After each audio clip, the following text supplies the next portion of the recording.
to be with you. Man, first of all, your overall assessment, any clarification or correction on anything I just said before we talk about who this board even is? No, I mean, I think you got it basically right. We have this, we can get into exactly what the board is, but, Facebook created its own court with its own judges, hand-selected judges to apply its own law. And we're supposed to treat that as though it's like a legitimate court decision, as opposed to, just like an authority patting itself on the back and saying it did a good job. We only really tolerate that sort of thing with sovereigns, right? The federal government has to figure out a way to adjudicate when it itself has wronged someone. Because there's nobody who can control the federal government above it. But we don't tolerate that with companies. Like, that's nonsense. If you want judicial legitimacy, then submit yourself to our federal court system. Yeah, that's so weird. That's so weird. That's like if I set up my own little advisory council here to tell me what a great segment that was and pretend it had the legal authority of a Supreme Court decision. Right. Like, what a weird thing. Because it's weird. There are, companies all the time set up advisory boards who administer reports, right? That's fairly common. And if they administer those reports, they give those reports and they're like, we think the company should do X for reasons Y, Z. But this doesn't read like an advisory report. It reads like a court decision, but it's not a court. It's a board. And so this is the way I look at it is, again, it's just play acting. They're trying to get the sheen of legitimacy, like there's judicial supervision or some sort of authority or precedent. They're playing following the forms of judicial decision making, but it's like cargo cult stuff. It's not actually they're not submitting themselves to a sovereign authority. They're just having the board saying Facebook must do this. Well. Or what? What enforcement authority does this oversight board have outside of what Facebook decides it will do anyway? It's just literally like a committee. Yeah. So who is it? And do they only have authority over Facebook and Instagram, which is the same company, or is it like all social media companies that buy into this, or is it just a Facebook thing? And who are these? It's just a Facebook thing. Facebook, I think maybe about a year ago decided they needed something like this. Facebook selected the members of the board, appointed them themselves. They did set up an independent trust. So it's not like their continued funding is dependent on them doing things Facebook likes. They do have independent funding, but that's the extent to which they're meaningfully independent, right? They're not applying American law. They're applying Facebook's rules and policies, right? Facebook sets its own rules and policies. And then they're looking at individual censorship decisions and analyzing in their own way whether they think they comply with Facebook's rules and policies, and they tell Facebook to change the decision if they don't agree that it abides by Facebook's rules and policies. So I would say better than absolutely nothing, perhaps, but not even close to the level of supervision necessary to actually make them adhere to American First Amendment norms, right, in our culture of free speech, which this is flying in the face of. I mean, this isn't applying First Amendment American law or even American norms. This is applying UN, HCR, human rights, free expression norms without any meaningful citations to precedent. There's no case law. There's no attempt to say this is what things have been done in the past. They're just we're a bunch of smart lawyers who say that this is, this was justified. Yeah, when you bring up American versus UN, are there not foreigners on this board? And I don't mean that rudely. I just mean literally a lot of on this board. A lot of them actually, right? This is I pulled up the list of it. I mean, it's something there are 1, 2, 3, 4, 5 Americans out of something like 20 members. Wait, no, hold on, no, hold on, that can't be right. You're telling me there's around 20 members and 5 Americans? Yeah, I mean, the idea is it's a global board for all their decisions, so that one of the there's 4 co-chairs, 2 of them are Americans. One's from Colombia, one's the former Prime Minister of Denmark. You have someone from Ghana, some are from Indonesia, some are from Taiwan, some are from Pakistan, some are from Yemen, someone from Kenya, someone from Brazil, someone from India, someone from Israel, someone from Hungary, someone from Cameroon and France. I mean, it's you have. It's supposed to be this global perspective, but I'm sorry, I don't submit to the notion. Facebook's an American company, right?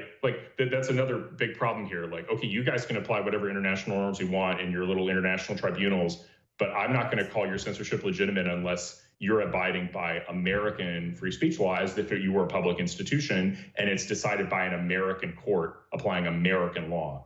Like, to the because you're an American president. company still. You're headquartered in Menlo Park and you're censoring the American president of the United States. I don't want to hear about international norms when it comes to his censorship decision.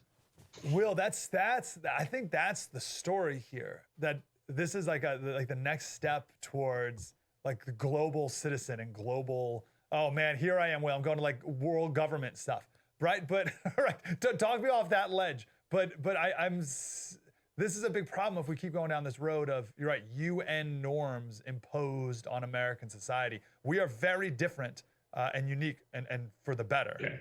Yeah, UN norms applied by privately owned advisory boards owned by monopoly American companies. No. But this is, I mean, here's the thing. Like, if Facebook wants to set up its own boards to evaluate its own decisions, that's cool. And I mean, they're like, I will give them, in this instance, they're a private company, they can do what they want. If they want to set up their own boards, by all means, but that doesn't mean any American should give even the slightest legitimacy or treat this with the slightest more than it's just, might as well just be a letter from Zuckerberg. This is not a legitimate decision about censorship. Yeah. And from our perspective, it just emphasizes the need that, okay, like here's I think the best takeaway from this. Facebook is basically, by doing this, conceding that the power they wield with censorship is very nearly sovereign. Okay, if it's a very nearly sovereign censorship power that Facebook wields because its platform is so huge, then guess what? Let's treat it like a sovereign and say the First Amendment applies to you and you can only censor people for actually imminently inciting violence. And if they didn't do that, you leave them on the platform, because you're just like a public university, you're just like the federal government, you're just like a public park. You can only censor based if the Supreme Court precedent says that that's allowed. Otherwise, stay out of it. Let me ask you for more on that, because that's really important. Because we know how bunk that is. So let's talk about how it should be. And let me start with this question, because this is sort of the libertarian argument, right? That it's a private company, they can do what they want.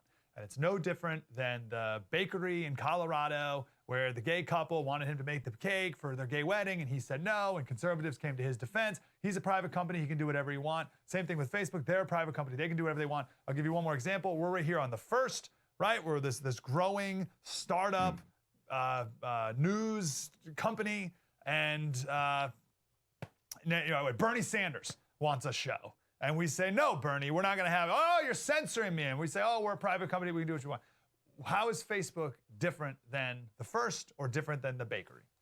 Okay, so first on the baker, I mean, the fact that example even comes up indicates that the underlying thesis, or the overarching thesis rather, not underlying, overarching, is that the private companies can do whatever they want is wrong. That's not true under American law. It hasn't been true for over 100 years since the Railroad Antitrust Acts of the 1880s, when railroads, who were the first who had monopolies in their areas, thought they could do whatever they want, and the federal government said, no, actually, you're subject to anti-discrimination laws. You can't discriminate against different railroad traffic, and we're tired of you behaving in a monopolistic fashion.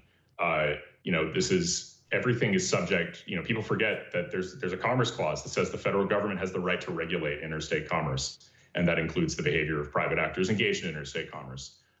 Additionally, that thesis would completely overturn the 1964 Civil Rights Act. So, the moment somebody starts talking about the privileged right of companies to do whatever they want, and I immediately go straight to, okay, so they can discriminate against black people then, right? They can just exclude black people from their place of business.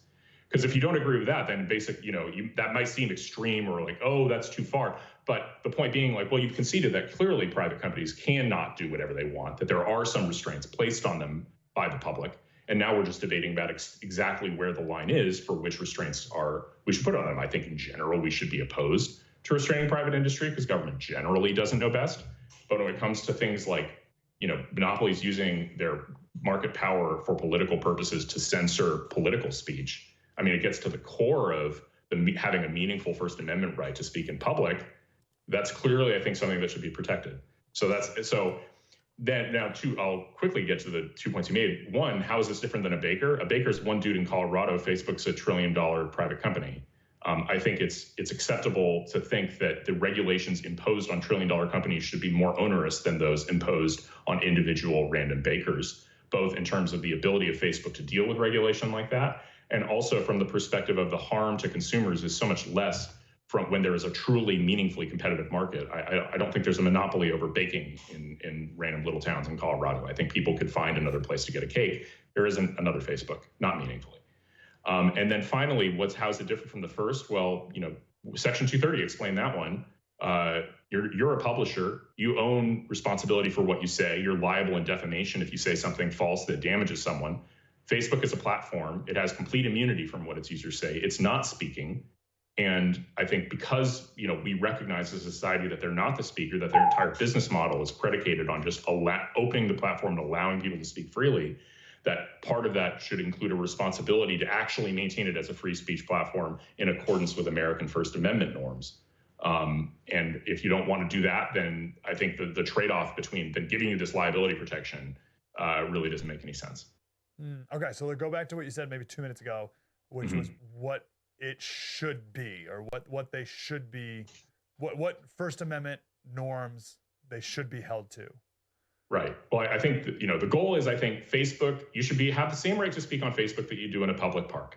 Now, what that would mean is passing a law that says, for the purposes of free speech censorship, Facebook and large social media companies are treated as equivalent to public institutions.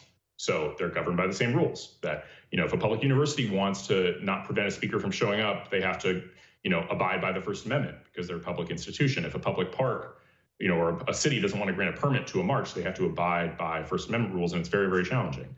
I just think that we already have this entire body of case law developed over 100 years about when a public institution can ban certain speech, under what circumstances they can do it, what kind of speech they can ban. Just take that case law and say, well, now this applies to Facebook and Twitter. So what would get banned and what wouldn't get banned? So, under current law, you can't immediately incite someone to violence. That's not allowed. That's a big one. On the other hand, so-called hate speech, like the federal government doesn't recognize a category of hate speech, so you just simply couldn't censor someone for speaking hatefully. On the other hand, like defamatory speech is unlawful, but then you can't also have prior restraints on defamatory speech that's settled through damages. So I think, there would be a very narrow category of the type of speech you could censor that would, just follow from what what the Supreme Court has said. But it's a very narrow set of categories. Actually, I need to go back and reread what categories of speech are actually allowed to be censored by the Supreme Court. Time, place, and manner restrictions, but in general, not very much. And the president saying, hey, everyone, go home. You're very special, but go home peacefully. Would that be bannable? No, because it's not active incitement to violence. If it's an advocate of peaceful behavior, right? The way that the Facebook court resolved it was saying, well, he was expressing support for people engaged in violent action when he called them great people, or this is a great day or something. But you actually, under a First Amendment analysis, if this were a public institution censoring the president, that wouldn't be nearly good enough. They'd have to prove that he was inciting imminent violence. And that's clearly, he's doing the opposite of that when he's telling people to stop being violent. All right. Will Chamberlain, man, appreciate you. Will Chamberlain on Twitter, and then Human Events, of course. Will, thanks for your insight, brother. Absolutely. Happy to be here.